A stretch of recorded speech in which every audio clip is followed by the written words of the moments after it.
Hey RCE fam, it's Miss Sinisi here, just coming at you for a parent coffee hour in a new format.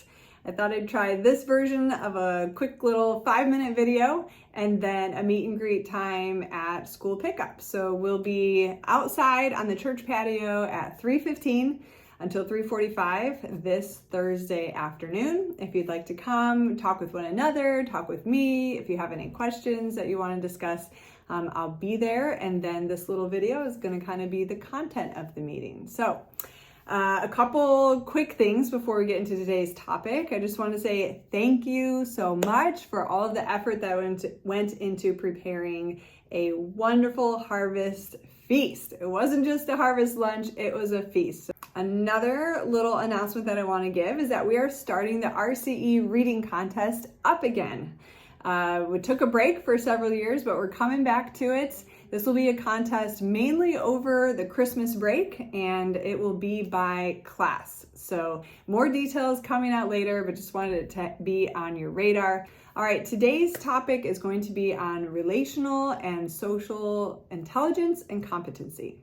Students learn relational and social behaviors through direct instruction, through modeling, and through experience. You know, the daily rough and tumble of a child's social life is going to teach them, what's acceptable behaviors and what isn't, as they experience, the small rejections of their peers in response to their behaviors. Also, the modeling that you do at home is teaching them how to treat one another and how to have that give and take in a relationship. But our kids are also learning from things like the internet, TV, and the neighborhood children. And so sometimes in the mix of it all, they've learned how to do relationships the wrong way. And as a school, we want to be able to help them with that. And I think it's also a good thing to be intentional about at home as well. So I'm just going to address here a couple of the more common relational difficulties that we see here at our campus.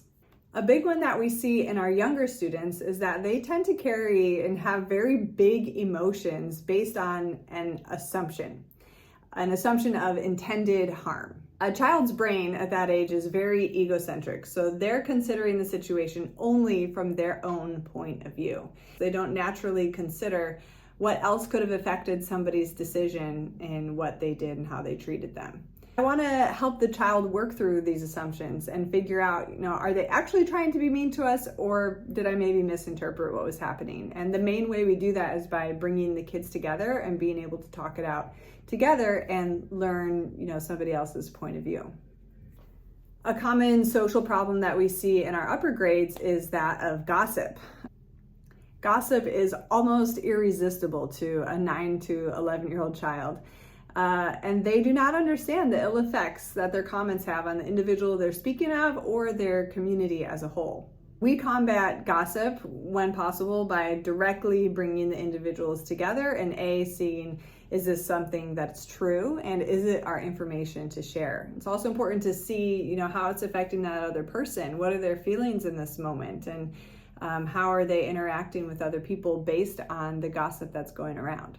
And I think at home is a great place to model a gossip-free environment. I know the home is a safe space to be able to talk about the things that are bothering us and hurting us, and it needs to be that. But as adults in our kids' lives, we can watch that line of when does it turn into gossip, where we're just, spreading negative information of somebody else and not leading to any good benefit from it.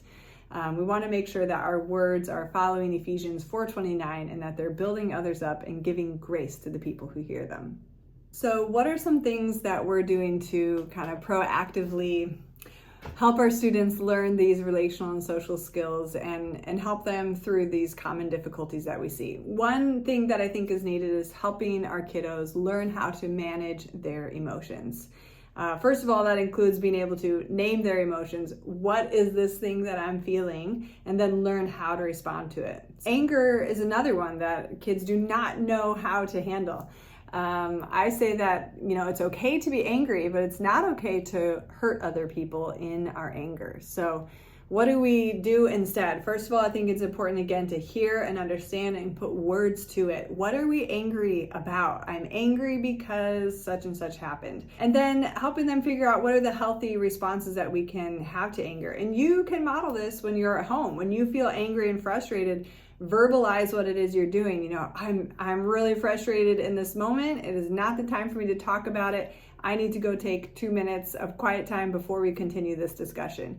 You saying that to the kids will help them see somebody who, in the midst of anger, makes a choice that isn't causing further harm or damage. And I'm just going to give you a sneak peek into my office.